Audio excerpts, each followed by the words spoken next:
It was a devastating story. A wife, mother, and devout Christian battling terminal cancer in her 20s and 30s. When I got the official diagnosis, it blindsided me. We felt so bad for her. She was suffering in such a complicated and deep way. Amanda Riley chronicling every detail of her journey online. She started a blog. It blew up pretty quickly. Amanda was the symbol of hope in the church. She was worshipped. Everything about being sick brought me closer to God instead of pushing me away.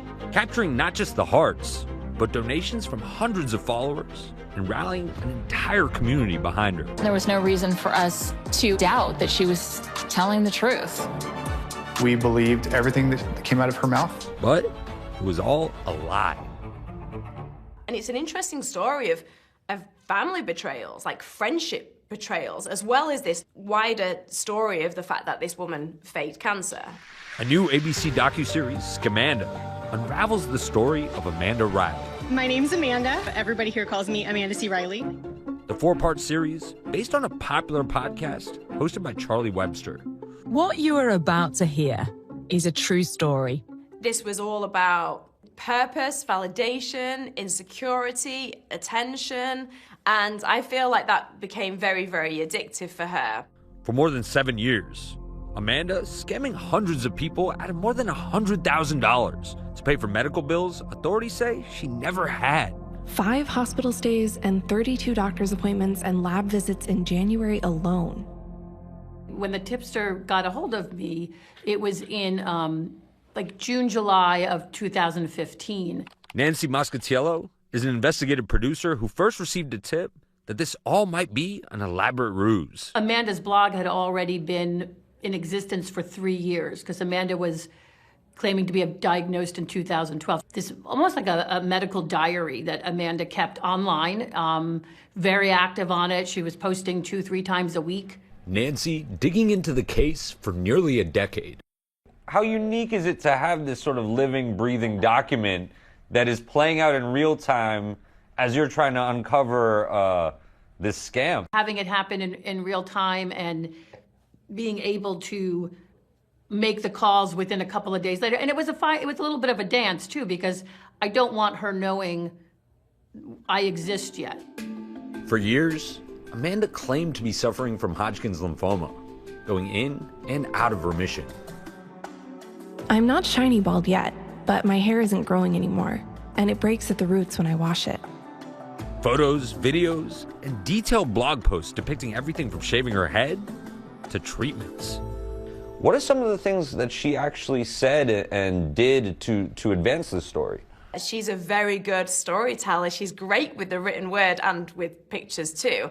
And she showed herself in hospitals with IV drips. She showed bruises under her eyes. She showed a shaved head, fundraisers, trials that she was going on. This account was so in-depth, and it was also hopeful and inspirational. A friend recounting in the docuseries when Amanda even fainted during church. I just remember Pastor Trace saying like, oh, Amanda passed out. Everyone lay your hands out. Let's start praying for her. Who's ever gonna question whether you are lying or not? You're never going to question that. This is somebody that got taken off by an ambulance in the middle of a church service. People saw her in hospitals, and it's something that touches so many of us. And so I feel like using that really was the key to manipulating so many people and so many people wanting to help. Over the years, Amanda and her then husband had 2 boys, calling them miracle babies, and claiming one of the pregnancies reversed the cancer. Nancy contacted local law enforcement, providing information on what had become a personal case to her. And on top of it, I had lost my sister, who had 2 young kids, to cancer. So the fact that somebody was doing that for financial gain was just nauseating. I couldn't sit by and let the destruction of a family and a community continue. It's just how I felt. Whether I ever got the story or not, it didn't matter at that point. It really was about just getting her to stop. And I gave her so many opportunities to stop and make it right, and she didn't. Then the IRS got involved in the investigation. I would imagine for the IRS, they're used to dealing with much bigger sums of fraud, right? How and why did the IRS get involved? I think they felt it was the right thing to do, and they ran with it. My understanding is it's the first case for the IRS in which the person that participated in the wire fraud did so with faking cancer. So now they have something on the books to move forward with if other cases come up. In July 2020, Amanda was charged with wire fraud. Charlie was in the courtroom as it played out.